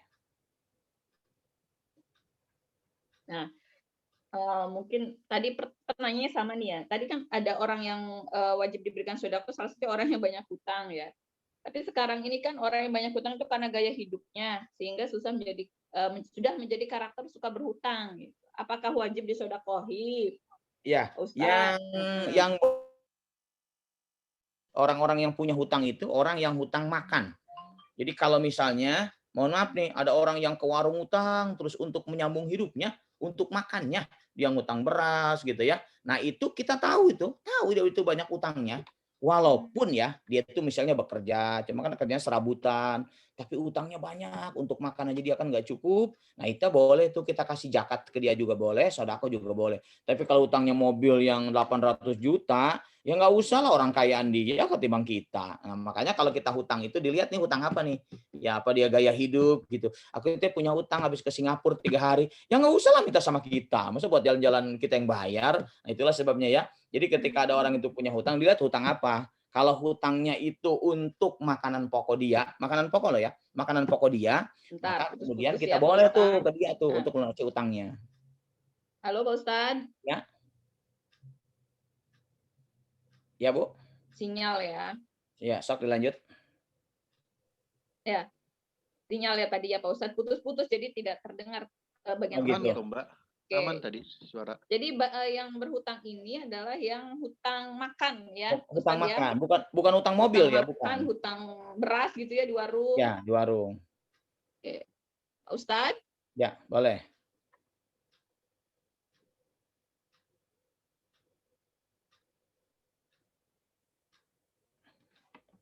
Dilanjut Bu, dilanjut. Kedengaran suara saya? Kedengeran Pak Ustadz, kayaknya sinyal dari Mbak Nurulnya yang agak jelek nih. Oh gitu. Tunggu sebentar ya.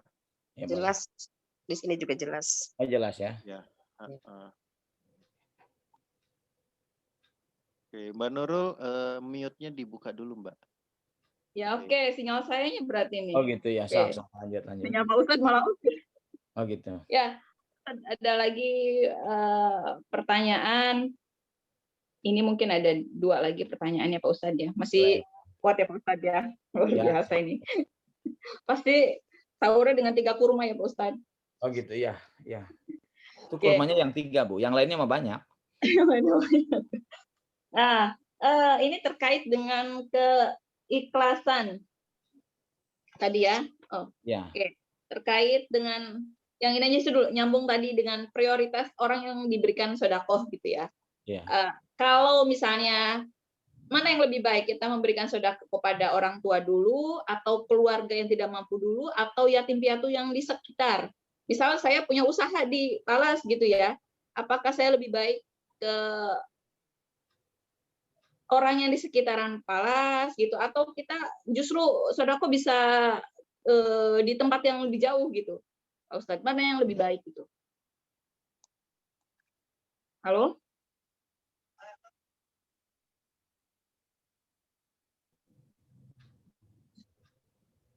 Ya, dilanjut. Ya. Ya. Terdengar nggak Pak Ustadz? Kedengar Bu, kesini kedengar. Ya. Jadi mana yang lebih baik kita sedekah ke yang di prioritas gitu. Oh gitu. Kemana dulu? Ya, begini sebenarnya ya. Kalau kita sedekah itu, satu, itu kalau seagama dengan kita. Yang kedua, punya hubungan darah dengan kita. Yang ketiga, rumahnya dekat dengan kita. Nah, itu lebih utamakan. Jelas Bu suaranya? Jelas Pak. Ya, jadi kalau misalnya gini posisinya, dia agamanya sama-sama Islam, terus dia saudara kita, emang rumahnya juga dekat dengan kita, itu diutamakan. Dia haknya 3 loh itu, seagama, hubungan darah dengan kita, rumahnya dekat dengan kita. Nah, yang sering terjadi begini, kita punya usaha di satu tempat, terus kita punya tetangga kita miskin, agamanya Islam, haknya 2. Apa haknya dua? Agamanya Islam, rumahnya dekat dengan tempat usaha kita. Saudara kita juga haknya dua. Satu agamanya Islam, yang kedua ada hubungan darah dengan kita. Tapi kan rumahnya jauh. Jauh dengan kita kan. Nah itu posisinya sama itu. Oh kalau ini agamanya Islam, kebetulan si orang miskin ini rumahnya dekat dengan tempat usaha kita. Berarti dua kan haknya. Karena wilayah, ya karena dia itu agamanya Islam. Saudara kita dua juga haknya. Agamanya Islam punya hubungan darah dengan kita. Kecuali, sekali lagi ya, agamanya Islam, kemudian juga saudara kita punya hubungan darah. Rumahnya dekat dengan kita. Itu harus diutamakan. Haknya tiga. Tapi kalau tadi posisinya, ini kan saudara ya. Emang agamanya sama kita sama. Terus emang juga dia saudara kita, tapi kan jauh. Nah, ini mah ada orang miskin dekat dengan tempat usaha kita, agamanya juga sama. Berarti haknya sama-sama dua. Nah, itu Bu, dua-duanya harus diperhatikan. Artinya apa? Ya, seimbang aja satu waktu Ibu bisa sodakoh ke saudara kita ya. Ke saudara itu harus ya. Nah, tapi lain waktu kita juga bisa sedekah kepada orang-orang miskin yang ada di sekitar tempat usaha kita. Kenapa? Karena ketika kita sedekah kepada tetangga-tetangga tempat usaha kita, mereka itu senang gitu dengan kedatangan kita. Dan kadang-kadang suka begini, kalau ada orang miskin suka disedekah itu, alhamdulillah ya Bapak Ibu makasih. Mudah-mudahan berkah, tahun depan bisa sedekah lagi. Mang rada-rada sih yang ngomongnya, artinya tahun depan bisa sedekah lagi gitu. Sebenarnya biarin aja. Artinya apa? Berarti dia berharap loh tahun depan supaya sedekah lagi. Supaya kita sedekah lagi berarti kita kudu naik omsetnya. Kan gitu bahasanya. Biarinlah dia ngarepin begitu. Ntar gua juga sedekah lagi tahun depan, dah tenang. Yang penting omsetnya naik terus. Nah, jadi di balik ungkapan dia itu ada doa sebenarnya. Dia senang gitu ya dikasih lagi. Berarti kita juga kudu maju usahanya. Dan saya tetap yakin beginilah, mendingan kita ngasih daripada dikasih. Udah gitu aja bahasanya ya. Makanya ketika kita ngasih ke tetangga harus, tapi lain waktu ngasih juga ke saudara, walaupun rumahnya berjauhan dengan tempat usaha kita, dengan tempat tinggal kita. Itu sama-sama haknya dua masalahnya ya. Haknya sama ya Pak Ustadz. Ya, haknya sama kalau itu. Terkait dengan tadi sedekah yang bagaimana yang bisa berlipat ganda, sedekah yang tepat gitu ya, yaitu keikhlasan. Nah, fenomena nih Pak Ustadz ya. Jadi ada di sini sedekah kita foto, terus share di media sosial, terus kita kasih caption tuh indahnya berbagi gitu ya. Tapi niatnya untuk menginspirasi orang lain begitu Pak Ustadz. Nah, itu termasuk ria atau tidak gitu, Ustaz? Begini, pertama saya ngambil pendapatnya Imam Al-Ghazali. Baca di kitab Ihya Ulumuddin. Salah satu alasan bolehnya sedekah dipublikasikan itu kalau amar ma'ruf nahi munkar. Amar ma'ruf itu ngajak kepada kebaikan. Oh, aku ini mau sedekah, aku mau publikasikan, mudah-mudahan jadi motivasi teman-teman aku juga bisa sedekah. Boleh enggak? Boleh. Karena itu tujuannya mengajak kepada kebaikan. Yang kedua kan tadi ya, untuk menghindari kemunkaran. Ini kemudorotan nih. Oh, supaya orang juga tidak curiga loh. Kalau memang hasil usaha aku itu ternyata dibagikan buat orang miskin tuh benar. Nah, jadi kan orang tidak curiga kepada kita. Jadi dia kan tidak buruk sangka ke kita. Itu menghindari kemudorotan itu. Maka boleh nggak dilakukan? Boleh. Itulah sebabnya kenapa kita kalau korban juga harus diumumkan ya. Jangan terlalu takut ria. Ini ada orang yang korban suka, ini Pak, saya korban nih atas siapa? Atas nama siapa? Hamba Allah. Ya hamba Allah mah banyak lah. Orang Nabi juga disebut namanya. Ya Allah, terima ini kurbannya Muhammad dan keluarganya Muhammad. Maka ada ibadah itu yang harus diumumkan, harus dipublikasikan. Nah, nanti begini. Kalau orang itu sudah tujuannya baik, dilihat dari dampaknya. Apa kata Imam Ali? Lawannya ikhlas itu ria. Nah, maka jangan langsung menuduh. Apa tandanya orang ria? Kalau dipuji, dia makin senang. Bahkan boleh jadi sombong. Tapi kalau dikritik dia marah, tidak ada yang muji dia sakit hati, berarti sudah berkurang keikhlasannya. Ya makanya jangan langsung nuduh ya. Kalau ada orang yang, wah baru sedekah gitu aja langsung dipublikasikan. Biarin aja orang komentar. Kenapa? Kata Luqmanul Hakim, tidak ada satu perbuatan itu yang dapat memuaskan hati semua orang.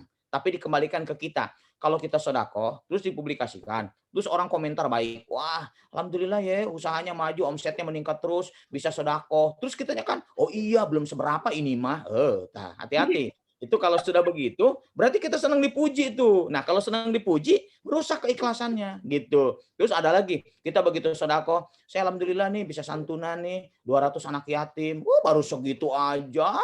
yang lain juga banyak. Situ masih syirik sih, orang nggak pernah sedekah juga. Kok kita sewot, orang marah ke kita, suruh siapa kita mau publikasikan? Nah, berarti kalau kita dipuji makin seneng, kadang-kadang sombong, terus kalau dikritik kitanya marah, itu riya namanya.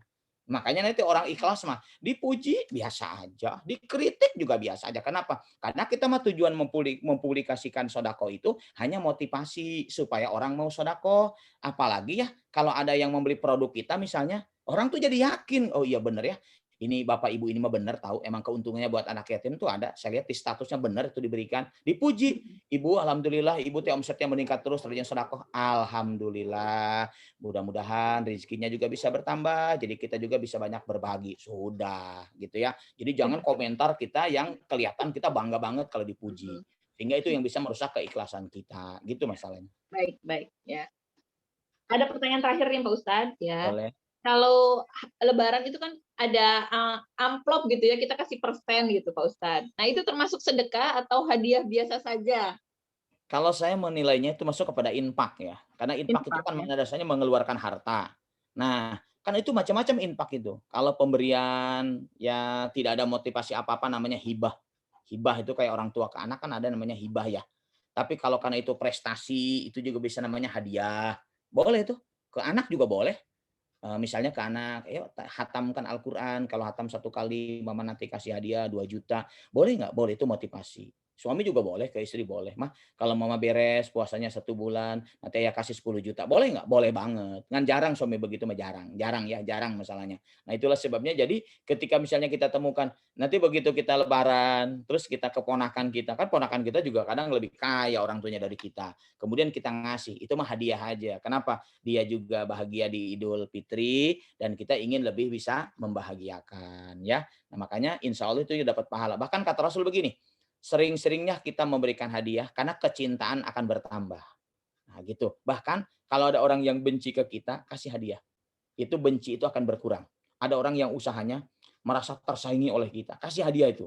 Ya walaupun sih ya rada berat ya, kita berbuat baik kepada orang yang jahat itu seneng banget gitu. Tapi kalau kita bisa melakukan itu pahalanya besar. Makanya kata Rasul, sering-seringlah memberikan hadiah, maka kebencian itu akan berkurang ya. Makanya kalau kita nih ada teman-teman, kita punya grup bisnis, kemudian kita memang tahun ini lumayanlah kita omsetnya meningkat, ya dipanggil juga lah teman-teman kita yang lain. Supaya apa? Mereka merasa, oh kita juga punya sahabat-sahabat yang ketika sukses, ternyata mereka juga masih bisa berbagi dengan kita. Walaupun sekelas makan ya. Karena saya lihat kalau sering bayarin makan temen itu kelihatannya sepele. Tapi itu pahala, ada mana silaturahim. Dan orang suka nanyain masalahnya, minta dibayarin lagi. Nah itu biarin aja ya. Ketika kita membahagiakan orang, mudah-mudahan ini juga bisa mengantarkan kita dibahagiakan oleh Allah. Dan ingat ya, Nabi juga menerima hadiah. Nabi menerima hadiah. Kalau zakat Nabi enggak. Keluarga Nabi tidak boleh menerima zakat. Enggak ada Nabi makan zakat, enggak ada. Pernah enggak keluarga Nabi makan zakat fitrah? Enggak boleh. Termasuk orang yang haram menerima zakat. Tapi kalau ada sahabat yang ngasih hadiah, Nabi juga masih mau menerima. Kenapa? Karena hadiah itu bisa meningkatkan rasa kasih sayang kita. Makanya kita boleh nih ke kawan-kawan, kebetulan kita paling tinggi omsetnya tahun ini, kita kasihlah ke kawan-kawan walaupun tidak seberapa. Tapi itu bagian dari perhatian, merasa apa? Oh ada orang yang sama dengan kita sama-sama berjuang di bisnisnya, tapi begitu sukses, dia suka ngajak-ngajak makan, kadang ngasih hadiah, walaupun sepele ya, tapi kan orang tidak melihat pemberiannya, oh bagian dari perhatian dia kepada kita, gitu. Oke, itu ya teman-teman. Catat ya, jadi harus sering-sering traktir ini. Ya, baik, Pak Ustadz, satu lagi boleh ya Pak Ustadz ya? Boleh. Nah, kalau sumber dana untuk sodakoh itu, ya kalau misalnya dia ada uang halal, ada uang subhat, ada uang haram gitu ya.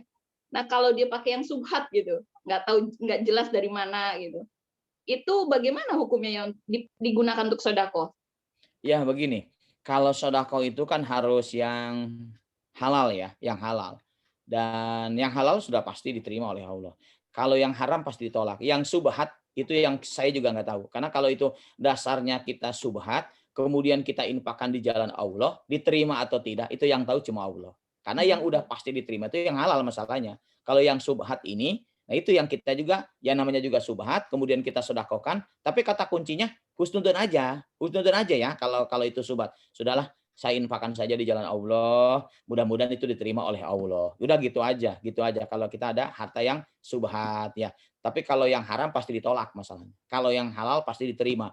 Yang subhat orang kita juga ragu, nah ini halal apa enggak. Tapi kalau mau diinfakkan di jalan Allah, tetap kita husnudzon aja kepada Allah. Mudah-mudahan ini walaupun subhat, tapi tetap diterima oleh Allah. Karena dia tidak haram masalahnya. Haram pasti ditolak, halal pasti diterima. Tapi kalau itu misalnya subhat, antara halal dan haram, kalau mau diinfakkan di jalan Allah, kata kuncinya husnudzon aja kepada Allah. Mudah-mudahan lah ini bisa diterima oleh Allah dan ini jadi amal soleh. Itu boleh, itu berdasarkan husnudzon kita. Tapi insya Allah kan kata Allah, aku mau bagaimana prasangka hambaku.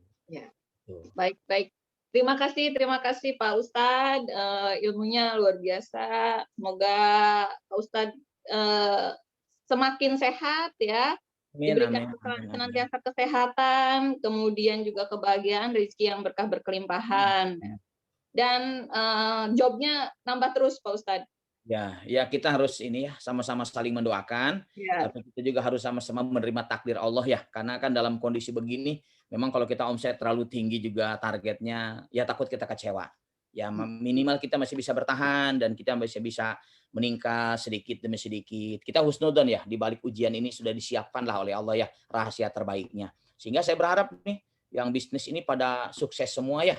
Nah, sehingga bukan hanya kita dunia gitu loh, tapi kegiatan semacam ini ya harus dipaksakan, tetap harus dilaksanakan. Supaya apa? Kita bukan hanya lahiriah yang bahagia, tapi ada jiwa kita yang bahagia. Dan saya terakhir pesan bahwa apapun yang kita lakukan, kerja itu adalah bagian dari ibadah. Jadi niatkan ibadah aja dulu. Oh, saya bisnis ini memang ibadah ya. Ketika saya berhasil untuk keluarga itu juga ibadah.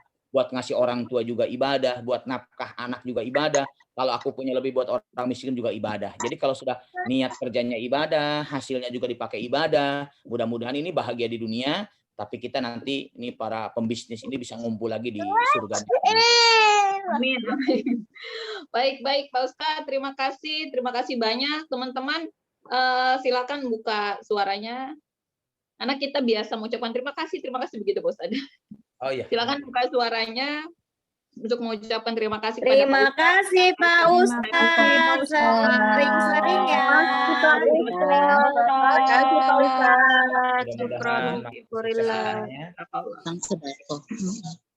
Ya, teman-teman semua dan Pak Ustadz tentunya mohon maaf atas segala hal yang kurang berkenan. Selamat menunaikan ibadah di bulan Ramadan. Semoga ibadah kita diterima oleh Allah. Terima kasih. Taufiq walhidayah. Wassalamualaikum warahmatullahi wabarakatuh.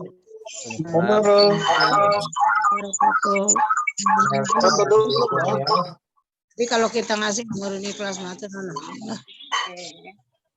ya usaha foto dulu termasuk yang itu enggak silakan ada dalilnya kata Rasulnya kalau yang benar-benar harus sudah itu yang begini. Tapi kalau dia minta kita kan hanya hati dari hati. Kaulah cintaku sepanjang hidup, seiring waktu aku bersyukur atas hadirmu kini dan selamanya. Aku milikmu, yakini hatiku, kau anugerah Sang Maha Rahim. Semoga Allah berkahi kita, kekasih penguat jiwaku, berdoa kau dan aku di jannah. Temukan kekuatanku di sisimu, kau hadir sempurnakan seluruh hidupku. Oh, inilah janjiku kepadamu, sepanjang hidup bersamamu, kesetiaanku tulus untukmu hingga akhir waktu. Kaulah cintaku sepanjang hidup, seiring waktu aku bersyukur atas hadirmu kini dan selamanya. Aku milikmu, yakini hatiku. Bersamamu ku sadari inilah cinta. Tiada ragu, dengarkanlah kidung cintaku yang abadi.